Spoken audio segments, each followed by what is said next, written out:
देखिए बच्चों, आज हम लोग क्या पढ़ने वाले हैं। आज हम लोग पढ़ेंगे टाइप्स ऑफ फंक्शन, फलनों के प्रकार। ठीक है, तो पहले इसका इंट्रोडक्शन वीडियो कि आखिर फलन क्या होते हैं। आप लोग कक्षा 11 में पढ़ेंगे फलन क्या होते हैं। तो कक्षा 11 के फलन में और 12 के फलन में जमीन आसमान का अंतर है। ठीक है, आपको लगेगा कि 12 वाला जो फंक्शन दिया गया फलन वो थोड़ा कठिन है, 11 वाला थोड़ा सा आसान है। ठीक है ना। तो यहाँ पे जो हम लोग को पढ़ना है फलन, तो पहले तो विद्यार्थियों को जानना चाहिए कि कैसे पहचानेंगे कि फलन है कि नहीं है। ठीक है, फिर बाद में हम लोग पढ़ते हैं कि टाइप्स ऑफ फंक्शन। ठीक है, तो पहले आप जो 11 में आपने क्या सीखा था। देखो बच्चों, आप लोग क्लास 11 में आपने क्या सीखे थे।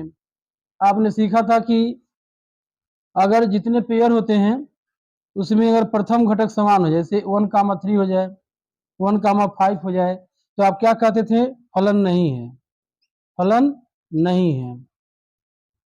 अगर डोमेन सेम हो जाता था, यानी कि प्रथम घटक समान होता था, तो क्या होता था, फलन नहीं होता। कब पढ़े थे आप लोग, 11 में।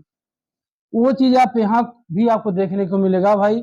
जो 11 रूल थोड़ा बदल जाएगा, रूल तो ही रहेंगे कि प्रथम घटक समान होते तो फलन नहीं होते हैं। ठीक है, तो वो सिस्टम आपको यहाँ भी मिलने वाला है कि कब फलन होता है, कब फलन नहीं होता है। ठीक है, तो चलिए पहले इसी के बारे में बता देते हैं कि कैसे जानेंगे कि फलन है कि फलन नहीं है। ठीक है, तो जो आज हम लोग सीखने वाले हैं उसी से और दोनों के निष्कर्ष निकल जाएंगे। तो ध्यान दीजिएगा, जैसे होता क्या है कि आप समझिए, दो बॉक्स बना दीजिए, दो बॉक्स बना दीजिए। ठीक है, और जो फलन है वो परिभाषित हो, देखिए यह होता है प्रांत, यह होता है सह प्रांत। ठीक है ना, आप इसे x कह सकते हैं और इसे y कह सकते हैं। जो हमारा फलन है वह x से y के परिभाषित है। इसको अगर प्रदर्शित करना तो कैसे लिखते हैं बच्चों, f from x tends to y। जो हमारा फलन है x से y में क्या है, परिभाषित है। तो अगर हम लोग देखें तो मान लीजिए यहाँ पे क्या लिख दिए, 1 2 3 4। ठीक है, यहाँ पर हमने क्या लिख दिया, ऐसे देख लीजिए, ए बी सी ऐसे कर दिए हम लोग, डी भी कर दीजिए, कोई बात नहीं है, उसमें कोई फर्क नहीं पड़ने वाला है। अब ध्यान दीजिएगा कि कब फलन होता है, कब फलन नहीं होता है। तो अगर हम बात करें तो अगर 1 का, देखिए 1 का इमेज ए हो, 2 का भी इमेज ए हो, तो इसे हम कहते हैं बहुएकाकी। क्या कहते हैं, बहुएकाकी। ठीक है, लेकिन फलन है कि नहीं, तो 1 कामा ए, 2 कामा ए, देखिए प्रथम घटक समान नहीं है, इसलिए क्या है, फलन है। तो यहाँ पर कहेंगे हम लोग फलन है। छोटी मोटी चीजें जानते रहिए, अभी हम उसको पढ़ा रहे हैं। ठीक है, लेकिन अगर यही चीज अगर हम ऐसे कर दें, क्या, मान लीजिए कि ये यहाँ कर दे रहे हैं, 1 2 यहाँ कर दे रहे हैं, और यहाँ पर ऐसे आप यहाँ भी कर सकते हैं, चलिए कोई बात नहीं है। यहाँ ए का 1 से और ए का 2 से इमेज कर दें, तो ए कामा 1, ए कामा 2, यह क्या है, प्रथम घटक समान है, इसलिए फलन नहीं है। एक प्रकार से और भी आप फलन पहचान सकते हैं कि नहीं है। देखिए यहाँ पे आप ऐसे कह सकते हैं, इसको कह दीजिए पुत्र, इसे कह दीजिए पिता। ठीक है, तो एक पिता के, इसे हटा दीजिए, क्या करना है इसे हटा दीजिए। आप ये कह सकते हैं कि एक पिता के दो पुत्र हो सकते हैं, एक पिता के दो पुत्र हो सकते हैं। ठीक है, और वही चीज अगर हम यहाँ बात करते हैं, यह पुत्र है और यह क्या, पिता है। एक पुत्र के दो पिता नहीं हो सकते हैं। अगर यह कंडीशन है तो समझ जाइए क्या है, फलन नहीं है। यह कंडीशन है तो समझ जाइए फलन नहीं है। ठीक है, तो पहले तो हम लोग यही सीखें पहचानना कि फलन है कि नहीं है। ठीक है ना, तो अगर आप पहचान जाते हैं तो यह भी बहुत अच्छी बात है। ठीक है ना, तो चलिए ये तो हो गया छोटी मोटी बातें कि कैसे जानेंगे कि फलन है कि नहीं है। क्योंकि जब तक आप ये चीज नहीं समझेंगे तब तक आप हमेशा कंफ्यूज रहेंगे। क्यों, क्योंकि अभी हम इस टाइप में लिखेंगे तो आप कहेंगे कि क्या हम ऐसे नहीं लिख सकते हैं, नहीं, किसी का प्रथम घटक आप समान नहीं कर सकते हैं। ठीक है, तो पहले तो यही जानिए कि कब फलन होता है और कब फलन नहीं होता है। ठीक है, चलिए अब हम लोग आगे बढ़ते हैं बच्चों, अब हम लोग आगे बढ़ते हैं। तो जो फलनों के प्रकार है उसमें जो है हम लोग क्या सीखने वाले हैं। तो परिभाषा की बात करें तो पहला जो डिफिनेशन दिया है वन वन, क्या दिया बच्चों, वन वन, एक है की। तो पहला जो फलन दिया क्या बच्चों, एक है की, एक है की, इंग्लिश में बोलते हैं one one function, one one function, ठीक है। तो अब देखेंगे कि इसे वन वन या इंजेक्टिव मतलब एक या एक भी कहते हैं। तो पहले ये क्या होता है इसके बारे में हम लोग जानकारी करें, ठीक है। तो ध्यान दीजिएगा, अगर हमको इसको जानना है तो कैसे जाने, पहले इसको अच्छे से इरेज कर दिया जाए। तो ध्यान दीजिए बच्चों, पहले तो आप एक क्या करिए, बना लीजिए, दो सेट बना लीजिए, दो सेट बना लीजिए, ठीक है। और कोई जो फलन है वह कहां से कहां के लिए परिभाषित है, f from x tends to y के लिए परिभाषित है, ठीक है। और यहाँ पर हम लिख दे रहे हैं 1 2 3 4, जितने भी नंबर चाहे लिख सकते हैं, A B C D E F. तो देखिएगा नाम से ही पता चल रहा है एक है की, यानी कि वन वन। अगर सबका एक एक प्रतिबिंब बनता हो, देखिए इसे क्या बोलेंगे, प्रांत, इसे बोलेंगे सहप्रांत। अगर प्रांत के प्रत्येक अवयव का सहप्रांत में एक एक प्रतिबिंब हो, सबका अलग अलग हो, सबका भिन्न भिन्न हो, तो ऐसे, ध्यान दीजिएगा, तो ऐसे फलन को हम लोग क्या कहते हैं बच्चों, ऐसे फलन को वन वन फंक्शन या एकैकी कहा जाता है। अभी डिफिनेशन भी बोल दे रहे हैं, लिख दे रहे हैं, लेकिन पहले इतनी बातों को आप जानिए, ठीक ना। दो सेट्स हैं, ठीक ना, और वह कहां से कहां की परिभाषित है, एक्स से वाई, देखिए हम बना दिए हैं। यह पहला वाला जो होता है समझिए एक्स है, यह क्या है, वाई है, इसे आप प्रांत कह सकते हैं, इसे सहप्रांत, y equal to f x भी हो जाते हैं। और जब प्रांत के प्रत्येक अवयव का सहप्रांत में एक एक इमेज बन जाता है तो उसे क्या कहते हैं, एकैकी। ये चीज और ध्यान देने वाली बात है इसमें, जब हम एकैकी की बात करेंगे तो आप प्रांत को ध्यान दीजिए, x belongs to x1 x2 x3, इसमें कोई अवयव बच सकता है, किसके लिए, एकैकी में, एकैकी में इसमें कोई अवयव बच जाए तो कोई बड़ी बात नहीं है, इसमें नहीं बचना चाहिए। और आच्छादक अभी बताएंगे ऑन्टू मैपिंग, इसमें नहीं बचना चाहिए, ठीक है। अब हम डिफिनेशन बताते हैं कि एकैकी किसे कहते हैं, ठीक है ना। तो एक फलन, एक फलन F from x tends to Y एकैकी कहलाता है, एकैकी कहलाता है, एकैकी कहलाता है यदि, यदि एफ के अंतर्गत, यदि एफ के अंतर्गत, ठीक है बच्चों, यदि एफ के अंतर्गत, अंतर्गत एक्स के विभिन्न अवयवों के, या विभिन्न कहिए तो भिन्न भिन्न कह दीजिए, आप विभिन्न भी कह सकते हैं, भिन्न भी कह सकते हैं। एक्स के अंतर्गत, देखिए यही एक्स है, एक्स के अंतर्गत, एक्स के अंतर्गत भिन्न अवयवों के प्रतिबिंब, भिन्न अवयवों के प्रतिबिंब, प्रतिबिंब क्या होते हैं, देखिए यश के भिन्न अवयव के प्रतिबिंब भी भिन्न भिन्न होते हैं, अलग अलग होते हैं, या एक एक होते हैं, सबके बारे में, ठीक है। भिन्न अवयव के प्रतिबिंब भी भिन्न भिन्न होते हैं, भिन्न भिन्न होते हैं, ठीक है। इसको एक प्रकार से और भी हम लोग प्रूफ कर सकते हैं, ठीक है ना बच्चों। किस प्रकार से प्रूफ कर सकते हैं, ध्यान दीजिएगा, अगर हमको एक ही प्रूफ करना हो तो कैसे प्रूफ करना चाहिए, इसके बारे में थोड़ा सा ध्यान दीजिएगा, ठीक है। अर्थात,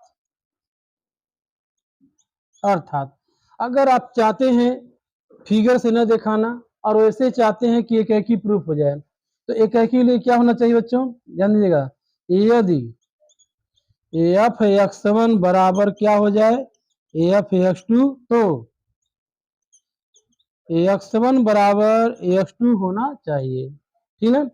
अगर f x1 बराबर क्या हो जाए, f x2, तो x1 बराबर क्या हो जाए, x2, तो फलन क्या हो जाते हैं, वह एक ही हो जाते हैं।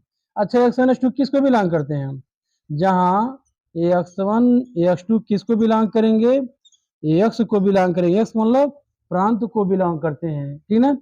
तो अगर आप एक ही प्रूफ करना चाहते हैं, क्योंकि आपको तो क्वेश्चन मिलना ही है कि सिद्ध कीजिए कि एक ही है कि आच्छादक है, तो आपको करना कुछ नहीं है। ध्यान दीजिएगा, एक ही प्रूफ करना दुनिया का सबसे आसान काम है। एक तो फिगर बना के दिखा दीजिए कि हर प्रतिबिंब का अलग अलग प्रतिबिंब है।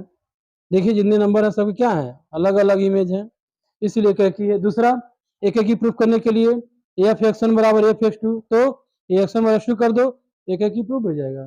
ठीक है बच्चों, तो इसको आप क्या करिए, नोट कर लीजिए। तो बच्चों, जो दूसरा है डिफिनेशन आच्छादक ऑन टू, ठीक है। अगर हम ऑन टू की बात करेंगे, आच्छादक फलन की बात करेंगे, जिसमें क्या होता है, एक फलन f from x tends to y आच्छादक कहलाता है यदि f के अंतर्गत y का प्रत्येक अवयव, ध्यान दीजिएगा, y का प्रत्येक अवयव x के किसी न किसी अवयव का प्रतिबिंब अवश्य होता हो, ठीक ना। तो इसको कैसे ध्यान देना है, इसको ध्यान देना है, देखिएगा, अगर यह दो सेट्स हैं, यह क्या है, x है, यह क्या है, y है, ठीक है। अब ध्यान देने वाली बात यह है कि यहाँ पे 1 2 3 4 5 जो भी हूँ, यहाँ दे लीजिए ए बी सी डी ई, तो हमने क्या बोला है, y आच्छादक कहलाता है यदि f के अंतर्गत y का, तो बच्चों यह होता है x, यह होता है क्या, y, इसे आप प्रांत बोलते हो, इसे क्या बोलते हो, प्रांत, इसे क्या बोलते हो, सहप्रांत, सहप्रांत। यदि देखो यहाँ क्या लिखे हैं, y का प्रत्येक अवयव मतलब इसका, इसमें प्री इमेज हो, मतलब सबका प्रतिबिंब इसमें बनना चाहिए, y में कोई बचना नहीं चाहिए, ठीक है बच्चों, y में कोई नहीं बचना चाहिए। तो आपके मन में एक बात आएगा, सर जी ये तो 1 1 भी है, हाँ यह 1 1 भी है और ऑन टू भी है। क्यों ऑन टू है, क्योंकि y में कोई भी अवयव बचा नहीं है, ठीक है। तो आपको अगर ऑन टू प्रूफ करना हो, तो आपके दिमाग में एक बात गुजरनी चाहिए, एक तो फिगर बना के क्या, कि f के अंतर्गत y का प्रत्येक अवयव, यानी क्यों कहिए कि सह प्रांत का प्रत्येक अवयव x के, x का मतलब प्रांत के किसी न किसी अवयव का प्रतिबिंब अवश्य होता हो, अर्थात वही कहते रहे क्या, अर्थात आप प्रूफ कर दिया करो क्या, F S is equal to I. अगर आप प्रूफ कर देते हैं कि एफ एस का मान वाई के बराबर है, तो समझ जाइएगा कि यह आच्छादक हो गया, ओके। और वाई क्या है, हाँ यहाँ ध्यान दीजिएगा, जहाँ वाई किसको बिलोंग करेगा, वाई बिलोंग करेगा सह प्रांत को, ठीक है ना। तो अगर आच्छादक का देखिए डिफरेंशिएशन तो पूछता और नहीं है, ना के बराबर है, पूछ भी सकता है, लेकिन इस पर क्वेश्चन आते हैं, सिद्ध कीजिए कि यह 1 1 है, सिद्ध कीजिए कि यह ऑन टू है, ठीक है ना। तो आच्छादक प्रूफ करने का सबसे आसान तरीका, या तो फिगर बना दीजिए, या तो कह दीजिए कि सप्रांत का प्रत्येक अवयव, वाई कहिए या क्या कहिए, सप्रांत, सप्रांत का प्रत्येक अवयव प्रांत के किसी न किसी क्या है, प्रतिबिंब है, इसलिए क्या है, आच्छादक है। तो आच्छादक प्रूफ करने के लिए सिंपली आप यह भी दिखा सकते हैं कि एफ एस का मान वाई के बराबर हो गया, इसलिए क्या हो गया, आच्छादक हो गया, ओके। ओके, अब इस पर हम एग्जाम्पल अभी दे रहे हैं, लेकिन उससे पहले आपको कुछ और एग्जाम्पल देते हैं। आप बुक में देखेंगे 3 4 फिगर बनाए हैं, तो देखिए उसमें क्या क्या लिखा है। अन्य एग्जाम्पल की बात करें तो 3 4 फिगर में क्या दिया है, एक फिगर ऐसे दिया हुआ है, एक फिगर ऐसे बनाया हुआ है, आप देखेंगे यहाँ 1 है, यहाँ 2 है, यहाँ 3 है, 4 है, यहाँ क्या है, ए है, बी है, सी है, 1 का इमेज ए से भी है, 2 का भी इमेज ए से है। अब इसे हम क्या कहेंगे, एक ही नहीं कर सकते, क्या कहेंगे, बहु एक ही, इसे क्या कहेंगे हम लोग, बहु एक ही, क्योंकि दो या दो से अधिक का प्रतिबिंब अगर एक ही बन जाता है, तो उसे हम क्या बोलते हैं बच्चों, बहु एक ही। लेकिन पूरे प्रश्नावली में आपके जो क्वेश्चंस हैं वह मात्र 2 पर हैं, वह एक 1 1 पर है और एक ऑन टू पर है, ठीक है। बाकी किसी पर मतलब कोई क्वेश्चन नहीं दिया गया है। तो पूरे प्रश्नावली में किस पर है, यही 2 डिफिनेशन पर हैं, एक 1 1 और एक ऑन टू। एक एग्जाम्पल आपको बता दे रहे हैं, और उसके बाद से हम लोग एक क्रम से सारे एग्जाम्पल सीक्वेंस में करते चले जाएंगे, तब जाके आपको अच्छे से समझ में आ जाएगा, ये डिफिनेशन भी और साथ में साथ एग्जाम्पल भी, ओके बच्चों। तो अगला एक एग्जाम्पल देख लीजिए। देखिए बच्चों, एग्जाम्पल नंबर 7 क्या बोला है? 50 विद्यार्थियों का समुच्चय ए है। क्या है? 50 विद्यार्थियों का समुच्चय है, और जो हमारा फंक्शन है वो कहां से है? ए से एन। तो ए क्या है? विद्यार्थियों का समुच्चय है। एन क्या है? प्राकृतिक संख्या है। यहाँ दिया है कि ये क्या है? विद्यार्थियों का रोल नंबर है। जो 50 विद्यार्थी हैं उनके रोल नंबर है। सिद्ध कीजिए कि यह एकाकी है किंतु आच्छादक नहीं है।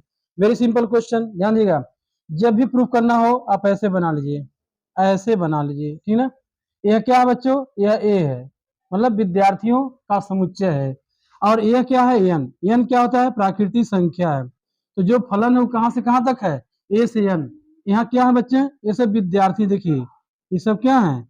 ये सब विद्यार्थी हैं, ठीक ना। और यह क्या है? प्राकृतिक संख्या है। तो विद्यार्थी कहां से कहां तक है? 1 से 50। 1 2 3 4 5 डैश डैश करके सीधा क्या कर दें हम लोग? 50 कर दें। हमारे पास विद्यार्थी कितने हैं? 50 हैं। लेकिन प्राकृतिक संख्या तो देखिए 1 2 3 4 50 तो अबे करेगा, लेकिन 50 51 52 ये सभी तो नंबर आ जाएंगे, क्योंकि प्राकृतिक संख्या क्या होती है? इनफाइनाइट होती है। लेकिन विद्यार्थी तो हमारे पास 50 ही है। अब खुद तुम क्लास में पढ़ते होगे, तुम देखते हो कि हर विद्यार्थी का एक ही रोल नंबर होता है। कोई ऐसा विद्यार्थी नहीं जिसका 2 रोल नंबर हो। क्यों? हर विद्यार्थी का रोल नंबर क्या होते हैं? कई होते हैं। मान लीजिए एक विद्यार्थी, इसका रोल नंबर क्या हुआ? 1, दूसरा का विद्यार्थी 2, तीसरा का विद्यार्थी 3, ठीक ना। तो सबके क्या होंगे? एक एक रोल नंबर होंगे। बच्चों यहाँ ध्यान दीजिए, हर विद्यार्थी का, या यूं कहिए कि भिन्न भिन्न विद्यार्थियों का रोल नंबर क्या होगा? भिन्न भिन्न होगा। कोई ऐसा विद्यार्थी नहीं रहेगा जिसका एक विद्यार्थी का रोल नंबर 2 हो जाए। इससे क्या सिद्ध होता है? हम लिखेंगे, अभी लिखने तरीका बता देंगे, पहले आप वैसे समझ जाइए। क्या बोलेंगे? हर विद्यार्थी का एक एक रोल नंबर होता है, इसलिए अब क्या है? एकाकी है। अब अच्छादक पे आइए, तो एकाकी प्रूफ हो गया। अच्छादक क्या होता है बच्चों? इसमें केहू बचना नहीं चाहिए। तो किसी को गलत सिद्ध करना हो तो एक एग्जाम्पल क्या है? काफी है। अभी किसी को क्या करना हो? गलत सिद्ध करना हो कि देख नहीं वहां घूमत रहे हैं, तो वो अब सफाई देवल करें। तो किसी को गलत सिद्ध करना हो तो एक एग्जाम्पल काफी है। ध्यान दीजिएगा। तो 50 तक का तो रोल नंबर है, लेकिन 50 के बाद ये प्राकृतिक संख्या 51 52 भी जाएंगे, आगे भी जाएंगे इनफाइनाइट तक। तो हम कहेंगे कि रोल यहाँ तक तो बन जाएंगे इमेज, लेकिन 51 क्या है? किसी का नहीं बन पाएगा। किसी का रोल नंबर नहीं है। 52 किसी का नहीं है। 53 किसी का नहीं है। तो कोई एक अंक उठा के बोल दो, तो इसे हम क्या बोलेंगे बच्चों? प्रांत। इसे क्या बोल देंगे? सहप्रांत। सहप्रांत। और आच्छादक प्रूफ करने के लिए एक सिस्टम है, क्या बोल दो? सहप्रांत का अवयव 51 प्रांत के किसी भी अवयव का प्रतिबिंब नहीं है, इसलिए यह आच्छादक नहीं होगा। बात समझ रहे हैं? तो आच्छादक प्रूफ करने के लिए इसको देखा करिए, एकाकी प्रूफ करने के लिए इसको देखा करिए, ठीक है। चलिए ध्यान देते हैं सोल्यूशन में। 2 लाइन भाषा लिख दीजिए, और आपका एकाकी और आच्छादक क्या हो जाएगा? तुरंत फिक्स हो जाएगा, ठीक है। तो हम लिखेंगे कक्षा में प्रत्येक विद्यार्थियों का, कक्षा में प्रत्येक विद्यार्थी का रोल नंबर भिन्न भिन्न होता है, भिन्न भिन्न होता है। इसलिए या अतः एफ क्या होगा? एकाकी होगा। इसलिए अब क्या होगा बच्चों? एकाकी होगा। फिगर से समझ में आ गया। जब आप समझ जाएंगे तो लिखना आसान है, ठीक है बच्चों। अब हमको प्रूफ करना कि आच्छादक नहीं है, तो हम कहेंगे कि जो विद्यार्थी थे 1 से 50 तक थे, तो बच के होंगे 51। तो हम क्या लिखेंगे? सहप्रांत का अवयव 51। ध्यान दीजिएगा, सहप्रांत का अवयव। आच्छादक प्रूफ करने का सबसे आसान तरीका है, 90% क्वेश्चनों में क्या कहेंगे? 95% क्वेश्चनों में यही भाषा का प्रयोग कर दिया करिए जो लिखने जा रहे हैं। क्या है? सप्रांत का अवयव 51। प्रांत के किसी भी अवयव का प्रतिबिंब नहीं है। किसी भी अवयव का, किसी भी अवयव का प्रतिबिंब नहीं है, प्रतिबिंब नहीं है, इसलिए एफ आच्छादक नहीं होगा। इसलिए एफ आच्छादक नहीं होगा। ओके बच्चों, तो इसको आप क्या करिए, नोट कर लीजिए, बहुत ही आसान है। एक एकी के लिए सबका एक ही में होना चाहिए। आच्छादक प्रूफ करना है तो कह दिए सबका प्रतिबिंब, नहीं प्रूफ करना है तो बता दिए कि सप्रांत का कोई अवयव ले लो और कह दो इसका प्रतिबिंब नहीं बना इसलिए आच्छादक नहीं होगा, सिंपली। ओके बच्चों, नोट कर लीजिए।